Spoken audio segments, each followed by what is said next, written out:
It's great to have you all here. For all of those that are joining via Zoom, it's great to have you here as well. This is the beginning of the culmination of events that has been taking place since September. It's been a year-long commemoration of this incredible event, but those that have worked on this have put in much more time than that.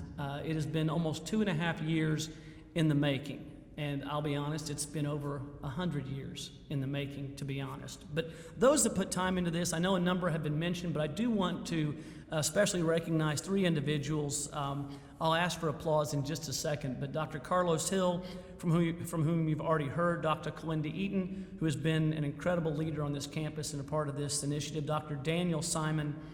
They have helped us in so many ways. So if we would, let's give them a round of applause and thank them. We have already had a number of special guests who have been called out. I do want to make just a couple of more recognitions. I know we're leaving out individuals. I'll keep this brief, but certainly want to thank from Senator James Lankford's office. We have an old friend and a new friend. We have Derek Osborne and Estela Hernandez. Thank you all for being with us. We're grateful to have you here. I'll go through a few more. We'll recognize them collectively at the end. OU President John Schumann, who is watching us remotely today.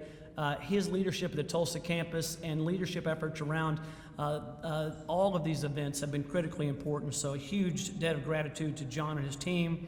From the Oklahoma Archaeological Survey, Dr. Carrie Stackelbeck and Dr. Amanda Rainier are joining us virtually. Their work has been incredible. They are 2 of the researchers that are searching. The Zoom is transmitted.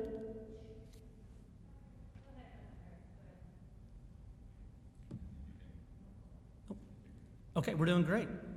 All right, we're going to break this up occasionally to make sure everybody's listening. They're putting in hard stops for each of the segments. And so we're going to just sort of round this out and go on to the next. I want to thank both of them for their research on looking for the possible mass graves. There's so much work, and not just the deploying of technology, but care, love, and compassion has gone into that. And of course, we'll see this over the next several days, the results of a lot of hard work. Michael Bearden and the OU School of Dance and a member of the Tulsa Race Massacre Centennial Coordinating Committee, they'll be performing I Dream of Greenwood, a dance inspired by the children of the massacre. And so they'll be performed in something I know we're all looking forward to. And thanks to all that are joining us. I know so much of the leadership is here, and Dr. Belinda Hypolite will be speaking after me. She was before me, and I decided I wasn't going to follow her. And so I exerted the only authority I had and decided to go first. So thank you for letting me do that. And I'm going to try and step on all of her lines now as we go through this. So this event context, I am so honored to be the one that has the opportunity to open this symposium that provides the second bookend on our events that have taken place over this past year to commemorate it. We all know the story. We all know the history. And the reality is we haven't always known the history. I'm someone that was born and raised in Oklahoma. I did well in Oklahoma history. I was never taught about what took place. I was never taught about Black Wall Street. I was never taught about the race massacre. And yet I've been in Oklahoma my entire life. But that wasn't something that was taught. And so as we sit here and we are now a year into commemorating it, it's important to ask the question, why is this important? And I know this is a bit rhetorical for this group. You are the ones that have all been a part of this. But as we look at why this symposium is important, it's because when we talk about making progress, we talk about it a lot. We designed the OU strategic plan, and the 3 words I always tried to use was, let's be honest. I started off by saying bold, honest, and clear-eyed. And then I realized that was the wrong order. You've got to be honest first. Then you're bold. Then you're clear-eyed about what it takes to accomplish that. For us to make progress as a civilized society, for us to make progress with our humanity, for us to continue as a democracy, we've got to start off being honest. And that honesty, when we look at our history of the state we look at the history of our nation. What took place with this massacre 100 years ago is something we have to know about. It's a part of the honesty. It's a critical element to the honesty of being able to move forward, without which we cannot move forward. Period. Hard stop. End of story. That's it. And we've all done a lot of reading over the last year or two about this. And I'll just hit a couple of the components, each of which has so much behind it. But on Tulsa's Greenwood District, in 12 hours of mob violence, there were more than a dozen churches, 5 hotels, 31 restaurants, 4 drugstores, 8 doctor's offices, 24 grocery stores, a public library, and more than 1,000 homes destroyed, decimated in 12 hours. Decimated. All driven by what? All driven by fear. All driven by fear manifesting itself as what? Race.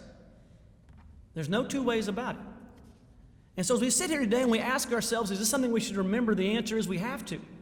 We have to move forward. And think of all the individuals that have added to our history just at this university. I'll name just a few. But as you walk through them, think about those that were first in the area of race among the African American community. Ada Lois Scipio Fisher, her story is legend. First to apply and attend OU Law School. A story I told over my 9 years as dean several times every year. It's an important and critical story.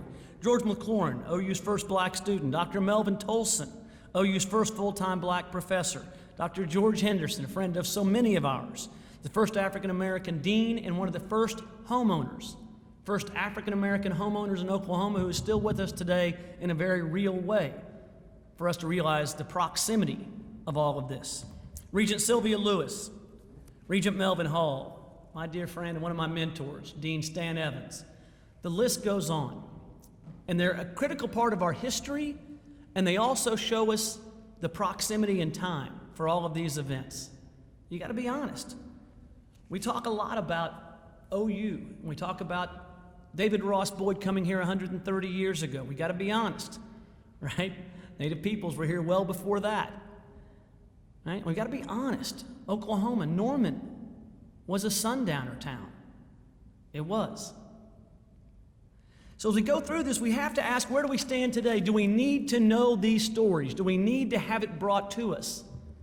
And the answer, it is critical. We have the trial of George Floyd going on right now. This is how fresh the events are. The events of January 6th at our nation's capital. The truth of the matter is, it matters to everyone. Everyone that wants a democracy, this matters. The fastest way to destroy democracy today is not through a coup d'etat. That's the way it used to be. The fastest way in the playbook today is to make a society hate each other. That's how you do it. And it's easy. And so for us to continue our democracy, for us to make progress, we have to look at those critical events in our nation's history and ask, what are they and how they play out? An essential one that I did not learn when I was in Oklahoma history is what we're commemorating today, which is what took place 100 years ago. My father passed this year at 90 years old.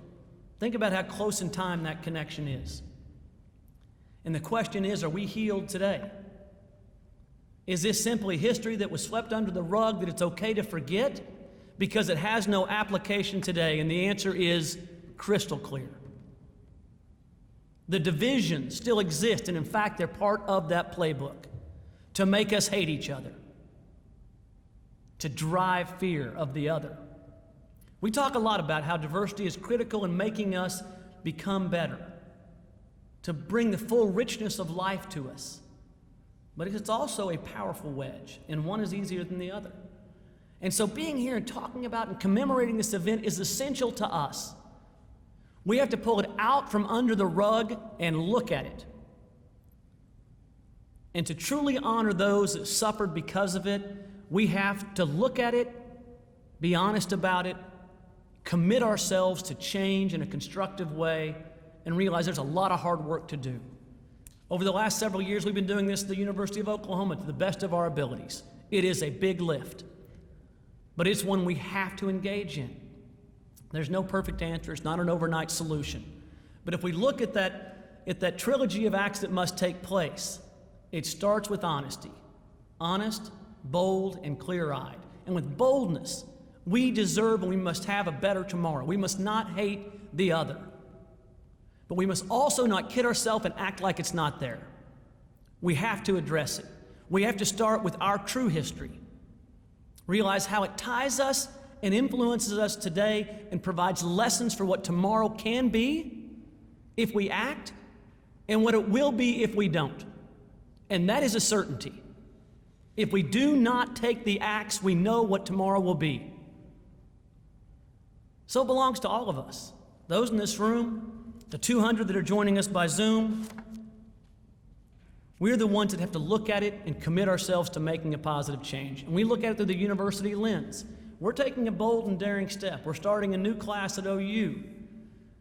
This idea of making sure that everyone that comes to OU has a chance to learn about someone not like them, about other cultures, other peoples, other thought, so that we don't ignore it, that we don't just sweep our history behind us, but also try and ignore the present.